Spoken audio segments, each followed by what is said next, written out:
Thank you, everybody. It is always so great to be among so special people, our Jewish community.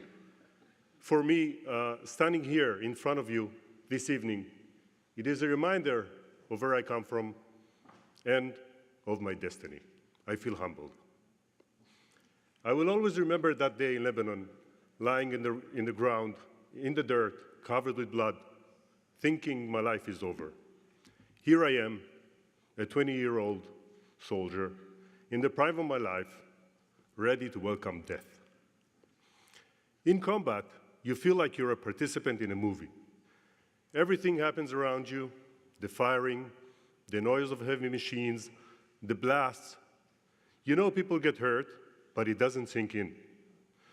You also shoot, you hear things whistling over your head, blowing up beside you.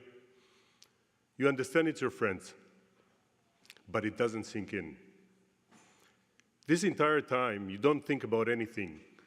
You're just thinking to stay alive. Here you are, young, good-looking, arrogant, healthy, fully motivated, an IDF fighter. Suddenly you're nothing, broken to bits, shattered. Reality hits you, life is over. You look like hell, you won't have a job, no woman will ever look at you. You're done, you're nobody. All at once, the picture becomes clear and the burden of life weighing down on you. You see it clearly. Where will you turn? Where can you work? What will you do? But that day is truly when a big door opened and I made the best out of it. It is not easy to be born again at the age of 20.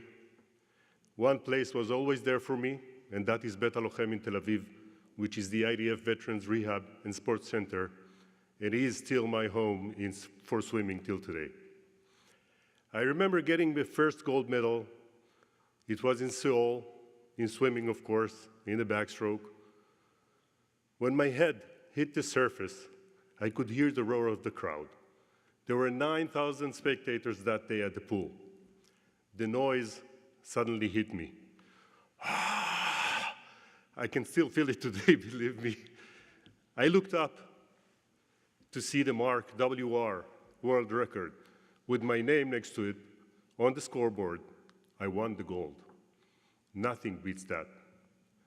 Yet, at the end of the day, although you've done it for yourself, you do it for your country.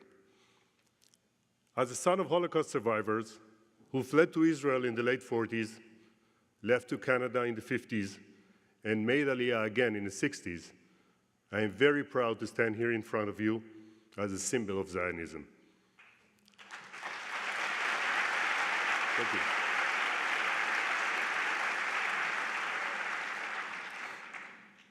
Our nation went through so much during thousands of years. My parents took part in the War of Independence. Following them, my 3 brothers and me served in the army and gave our share.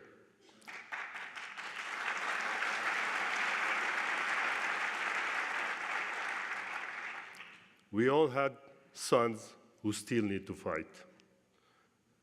Building the Jewish state meant coming back to our roots, but opened up a new struggle, which still exists today, reminding us day by day that we always need to stay on guard and keep our legacy for the Israelis and for the Jews all over the world.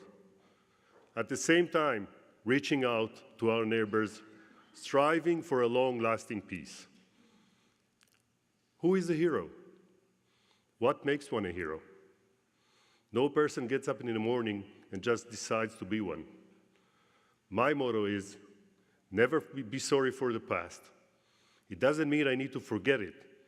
It means I need to remember it and learn from it to make my present and future better. I try always to have a positive spirit.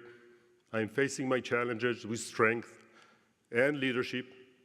I always try to find a way to turn this advantage into an advantage and leverage it. 8 Paralympic medals are the proof. We all have our ups and downs. We all face difficulties and sometimes misfortune. It is easier to give up and sink into it. it is harder to face our problems and struggle to move forward. But the achievements made through that are the greatest satisfaction, the greatest. Being a winner is one part, but having the ability to serve as an ambassador, as an athlete, carrying my belief all over the world is the greatest achievement.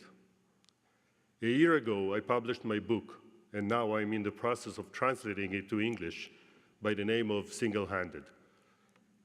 When I decided to participate in the well-known TV show Survivor, I had only one thing in mind, and that is to bring not my disability, but my ability. My biggest award wasn't the million, which I didn't end up winning.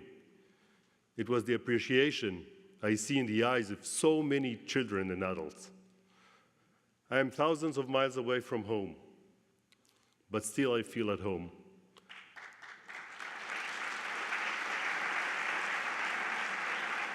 Yes, I do.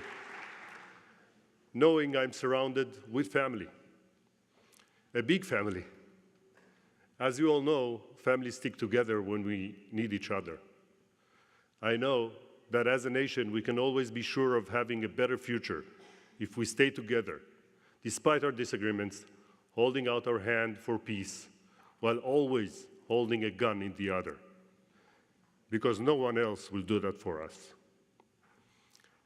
Thank you for your support and for giving veterans such as me the opportunity to recover and to excel. We do not take it for granted. Thank you.